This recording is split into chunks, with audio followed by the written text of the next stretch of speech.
figure out what the center of mass is. Frank, does this work for crazy shapes? It does, and I happen to have a crazy shape. What? That's a pretty crazy shape, huh? What is that, kids? Yeah, that's where we live. So we can do the exact same thing. We can hang California up by a corner. We can hang a line. The center of mass has to be somewhere on that line. We can hang California by Salinas. We can draw the line, and we did this. We discovered that the center of mass of California is right around Fresno. Yeah, who knew? So you put your finger on Fresno and you can balance California.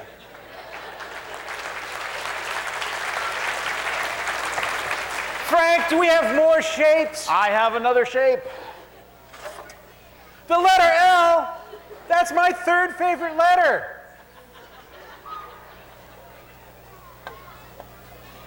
So we're going to do the same thing again. We're going to hang the letter L, and you know the center of mass has to be somewhere on that line. Then we're going to hang the letter L again, and the center of mass has to be somewhere on that line. And now Frank is going to go where those two lines meet, and he's going to try and balance the letter L. Frank, do we have a problem? Oh, there's no L where those lines meet. You know, this morning I thought this might be a problem. This occurred to me at breakfast. This is what I eat for breakfast. Kids, where's the center of mass of the donut? Yeah, right here. Is there any donut here? No, you don't have to have mass at your center of mass. Now, after breakfast, where was the center of mass of the donut? Frank, we're all done with center of mass, right? It's time for a quiz. Oh, no. I tried to get you out of the quiz. Didn't work. So I've got an object here. It's heavy at one end. It's light at the other end. Standard broom. I'm going to use David's trick to find the center of mass. I'm going to slide my fingers together until they come to one point, and my center of mass is about there. That's the balance point. That's where the torque produced by the broom end and the torque produced by the handle end are the same. So, quiz time. If I were to cut the handle right here, which side is heavier? So if you think the broom side is heavier, give it a round of applause. If you think the handle side is heavier, give it a round of applause. If you think they're both the same, give it a round of applause. There's only one way to find out.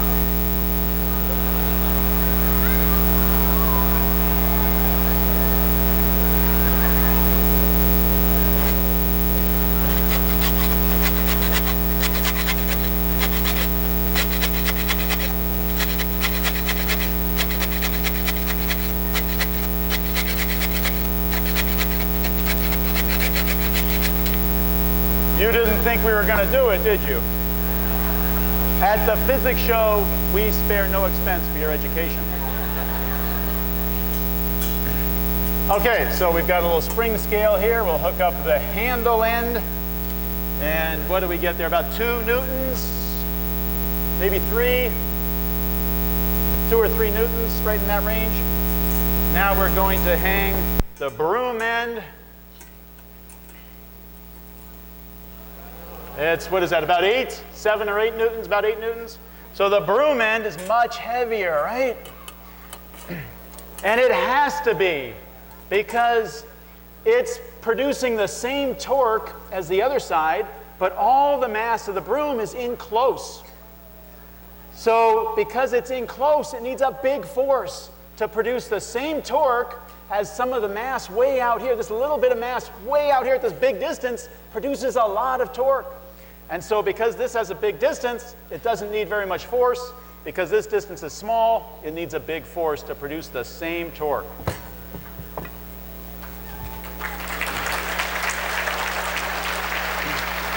And this makes me think about why objects roll downhill, right? We all know we all know things roll downhill, right? I don't have to demonstrate that for you, right? Things roll downhill, right? I don't have to demonstrate that, right? And we're familiar with this object, right? If I try to stand it up, it just topples over, right? It's not stable, right? Okay, we'll talk about that more in a minute.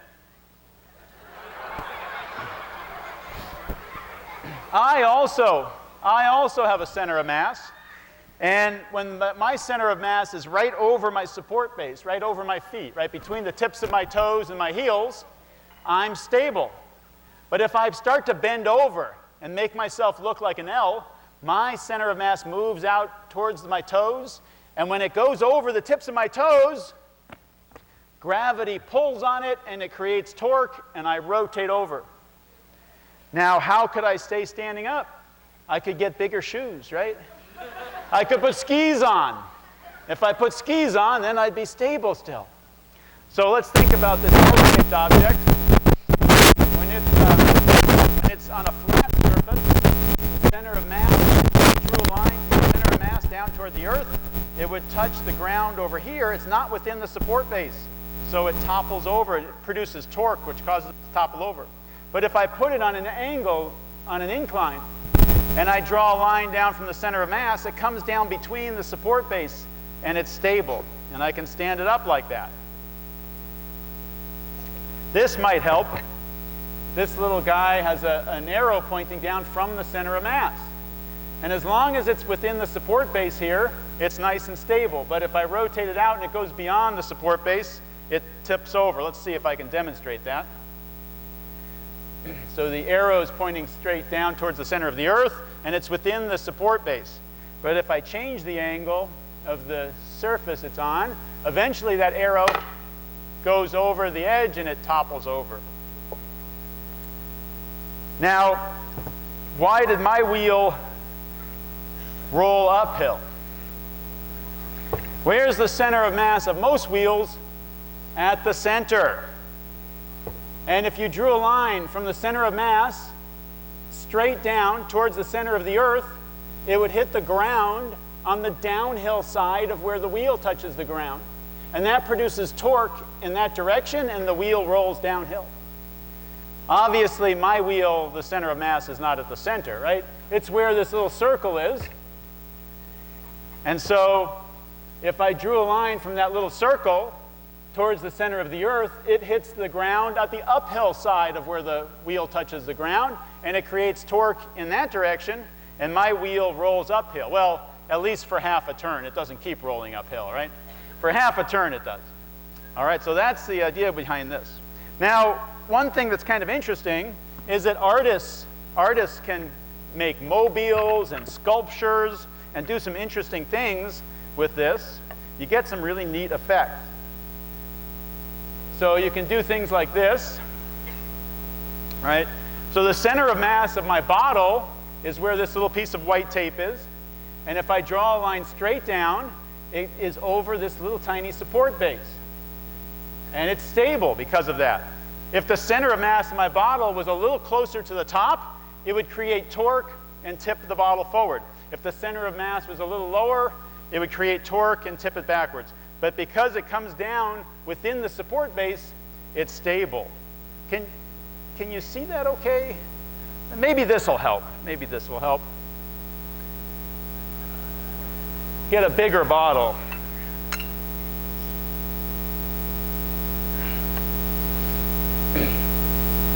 Okay. The center of mass is over the support base. Can you see that okay?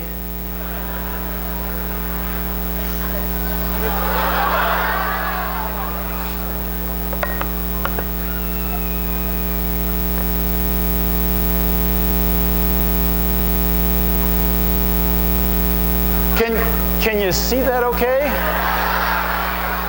No.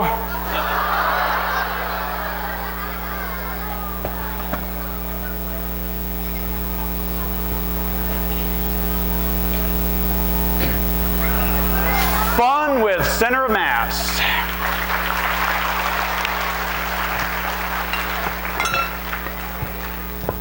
Okay, let's do a quick summary of what we've been talking about. We've been talking about center of mass. Well, you've seen high jumpers, pole vaulters go over the bar backwards like this. One reason they do that is it enables them to twist their body in such a way that their whole body goes over the bar, but their center of mass actually goes under the bar. They can get their whole body over the bar without actually raising their center of mass over the bar. So they can jump higher heights that way. These cranes you see at construction sites, the torque has to be balanced. So when they move a heavy object on one side, those counterweights at the other side move a tiny bit to keep the torques balanced. Maybe you've tried to use a tool like a wrench to loosen a nut, and you push with all your force you can down on your wrench, and you can't get that nut to turn. Well, one thing you can try is to make the handle longer. Slide a pipe over the end, and instead of pushing here, now you can push with that same force out here. That produces a lot more torque, and maybe you can get the nut to loosen up that way.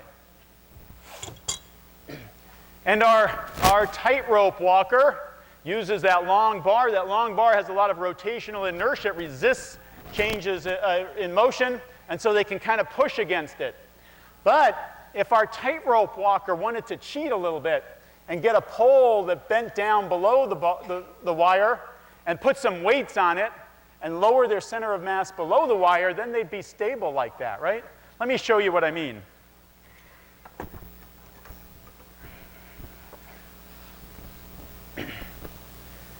I'm going to use a toy clown on a unicycle. Okay, so what does the toy clown have? The weights that come down, these counterweights, and the clown's center of mass is actually below the wire because my clown's not very good at balancing. And so even if I give it a little push sideways, it's nice and stable. Okay? That's kind of cute, isn't it?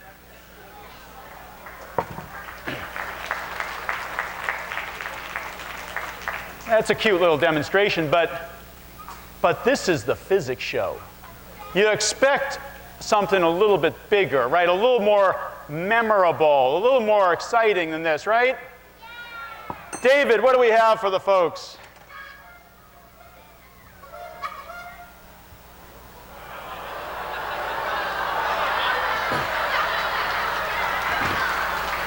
So let me tell you what we've got here.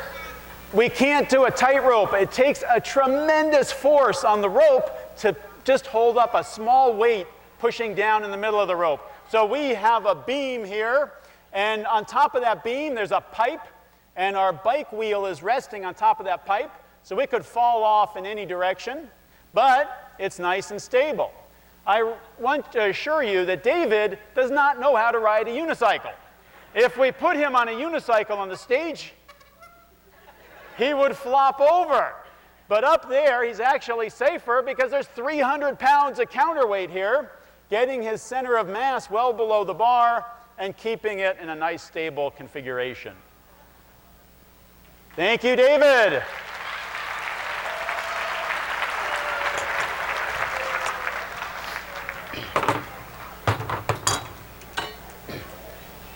And that brings us to our last topic, pressure.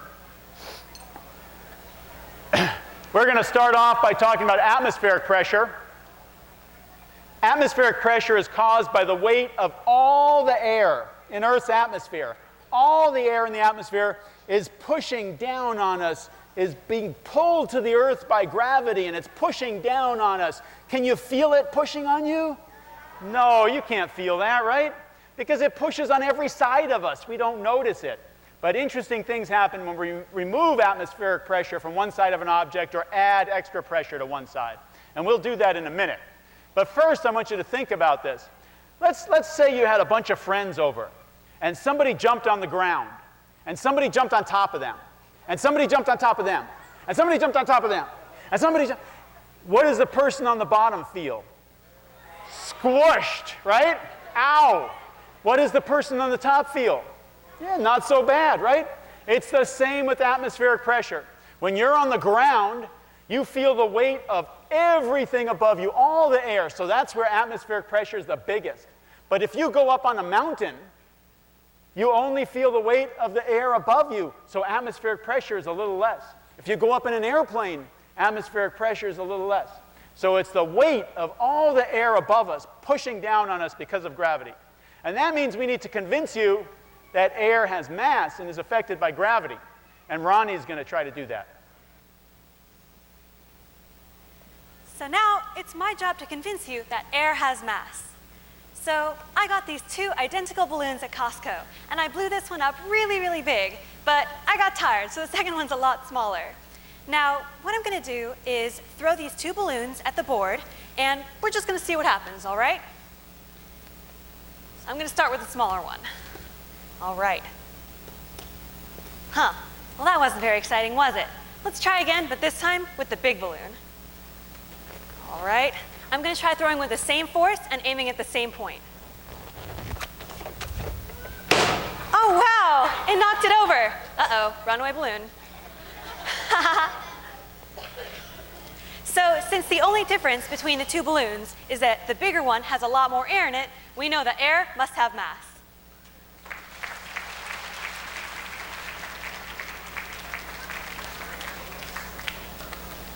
So now I have another balloon, and there's a tiny bit of air inside it, but I tied it up before I forgot to blow it up. So how can I get it to inflate now? Well, let's see. I'm going to put it in this flask, and I'm going to have Frank help me remove the air from the flask.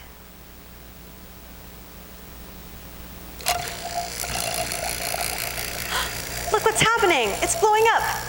I didn't blow it up. Did you guys do something? No? All right. So what's happening here is that there's a little bit of air inside the balloon, but the air that was inside the flask before was pushing on the balloon and trying to keep it small.